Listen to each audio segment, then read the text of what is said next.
राहुल गांधी बार बार हिंदुओं को टारगेट करें, हम भी कह सकते थे, लेकिन हमने कभी नहीं कहा। गहलोत साहब अब वो भी सफाई देंगे कि हिंदू आतंक किसके लिए बोला। हमने तो कभी मुस्लिम आतंक नहीं बोला। कि उनके अंदर का जो भाव है वो पूरी तरह बाहर आ जाता है। राहुल गांधी राजनीति करें, स्वागत है। हिंदुओं को हिंदू आतंक शब्द दें, वो स्वीकार नहीं है।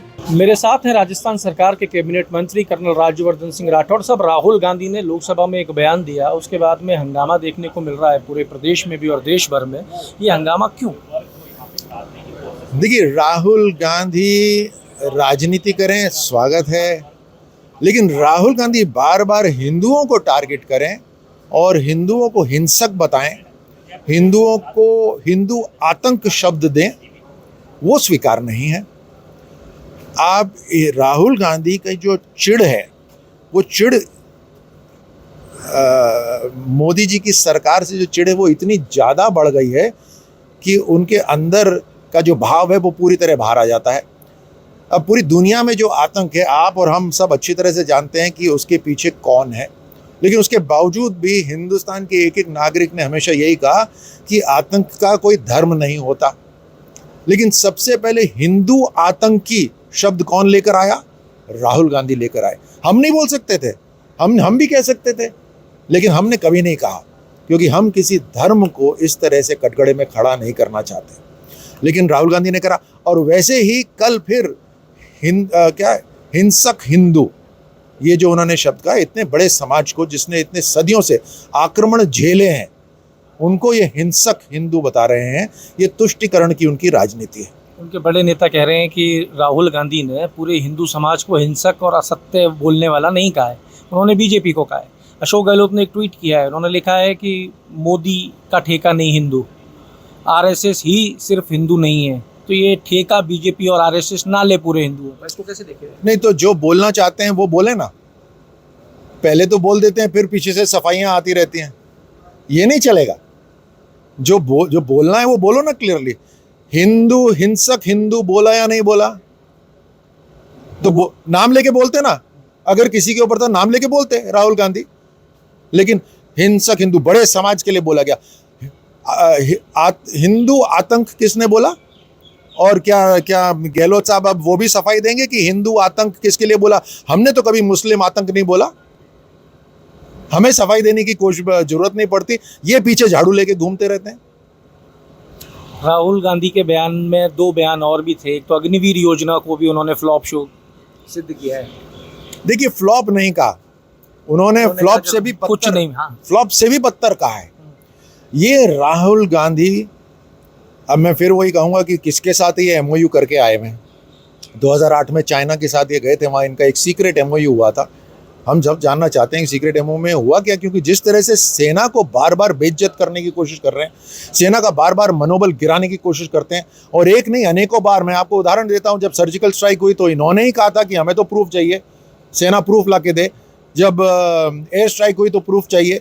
जब चाइना के साथ मुठभेड़ चल रही थी, जब आईबॉल टू आईबॉल कन्फ्रंटेशन हो रहा था, सेना का मनोबल बढ़ाने की जगह उसको तोड़ने की कोशिश करते हैं। वहाँ पे जिस तरह से उन्होंने शब्द करे, पता नहीं क्या कैसा काम, मैं रिपीट नहीं करना चाहता आपके इस पे टीवी पे। इन्होंने फिर एक रेस्टोरेंट के अंदर पीछे जाकर चाइनीज एम्बेसी के साथ सीक्रेट वार्तालाप भी करी, जबकि सरकार को के ध्यान में ये सब बातें नहीं थी। तो बार बार, और मैं ये भी आपको बताना चाहता हूँ आपके माध्यम से कि जो कारगिल कमेटी थी, जब उस ऊंचाइयों पे, पहाड़ियों पर दौड़ दौड़ के हमले करने पड़ रहे थे, तो उन्होंने कहा कि औसत उम्र सेना की कम होनी चाहिए। दूसरे देशों के मुकाबले में भारत की सेना की औसत उम्र ज़्यादा है, और उन्होंने जो रिकमेंडेशन करी, उस रिकमेंडेशन के ऊपर भारत की सरकार ने जब काम करा और अग्निवीर को लेकर आए, तो ये सेना की रिकमेंडेशन के ऊपर, तो फिर सेना को गाली दे रहे हैं आप और झूठ बोल रहे हैं। उसके बाद में भ्रमित करना चाहते हैं लोगों को। एक प्रूफ भी आ गया कि एक हमारा योद्धा वो शहीद हुआ था, उसको बैटल कैजुअलिटी हुआ था, उसको पूरा जो मुआवजा मिलना चाहिए था वो मुआवजा मिला, लेकिन उन्होंने वहाँ पे झूठ बोला। तो किसका मनोबल गिराते हैं? ये भारत की सेना का मनोबल गिराते हैं, युवाओं को पथभ्रष्ट करना चाहते हैं। आपने एक एमओयू की चर्चा की है चाइना के साथ, वो किस तरीके का लगता है? वो किस तरीके का एमओयू करके आए होंगे? देखिए, मुझे तो अगर पता होता तो मैं आपको जरूर बताता, लेकिन मैं वहीं था उस समय, मैं वहाँ पे ओलंपिक खेल के लिए गया हुआ था। हमें सबको लगा कि सोनिया गांधी जी, राहुल गांधी जी हमसे मिलने आ रहे हैं, लेकिन ये तो वहाँ MOU करने आए थे। और आप सोचिए कि एक पॉलिटिकल पार्टी जहाँ हमारा मल्टी पार्टी सिस्टम है, चाइना का सिंगल पार्टी सिस्टम है, तो हमारी मल्टी पार्टी सिस्टम में से एक पार्टी ने सीक्रेट MOU करा जाकर चाइना की कम्युनिस्ट पार्टी के साथ। और उस समय जिनके साथ MOU पे हस्ताक्षर करे, एक तरफ थे राहुल गांधी और दूसरी तरफ थे शी जिनपिंग, उस समय सेक्रेटरी जनरल होते थे कम्युनिस्ट पार्टी के, आज राष्ट्रपति हैं।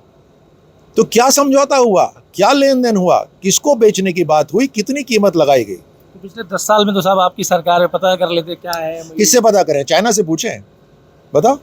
वो MOU तो इंडिया में भी आया होगा, कॉपी वॉपी होगी कुछ? कॉपी तो राहुल गांधी के पास ही होगी ना। अच्छा, तब नहीं, मुझे बताओ ना, MOU हुआ चाइना के साथ और राहुल गांधी के साथ, बताओ कौन देगा हमारे को? दोनों ही नहीं देने वाले, जनता सेट करेगी उनको। राहुल गांधी ने ये कहा है बीजेपी डराती है और डराने की राजनीति। बार बार जिस तरह के बयान कांग्रेस के आते हैं, जहां बोला गया 400 पार हो जाएगा तो न जाने क्या हो जाएगा, किसने डराने की कोशिश करी? कांग्रेस झूठ फैला रही है हर जगह। बार बार जो संगठन है, समाज के संगठन है, उनको आतंकी नाम दिया जा रहा है। कौन बोल रहा है? हाँ, इतना बड़ा समुदाय जो सदियों से आक्रमण झेलता आ रहा है, उसको आप हिंसक बता रहे हो, उसको आप हिंदू आक्रमण टेररिस्ट बोल रहे हो। कौन बोल रहा है? आपके जहाँ जहाँ आपकी सरकारें हैं, कांग्रेस की सरकारें हैं, वहाँ वहाँ राइट्स हो रही हैं। जहाँ बीजेपी की सरकारें हैं, वहाँ एक भी राइट नहीं हो रही। कौन फैला रहा है? तो ये आप सुन रहे थे कर्नल राज्यवर्धन सिंह राठौड़ को, जिन्होंने राहुल गांधी के लोकसभा में जो बयान दिया गया उसकी निंदा की। और साथ में कर्नल राज्यवर्धन सिंह राठौड़ ने यहाँ पे एक चर्चा भी हमारे साथ की, जिसके अंदर राहुल गांधी और चाइना के एक MOU की भी बात की है। अब देखना तो ये होगा कि ये MOU है, नहीं है, हुआ या नहीं हुआ है, पर ये तय है कि भारतीय जनता पार्टी के सारे नेता और सारे मंत्री राहुल गांधी के लोकसभा में दिए हुए बयान को लेकर काफ़ी एग्रेसिव नज़र आ रहे हैं। अमर उजाला के लिए जयपुर से मैं आशीष। अगर आप ये वीडियो YouTube पर देख रहे हैं तो हमारे चैनल को सब्सक्राइब करें और बेल आइकन को दबाना ना भूलें। अगर आप Facebook पर ये वीडियो देख रहे हैं तो हमारे पेज को लाइक करें।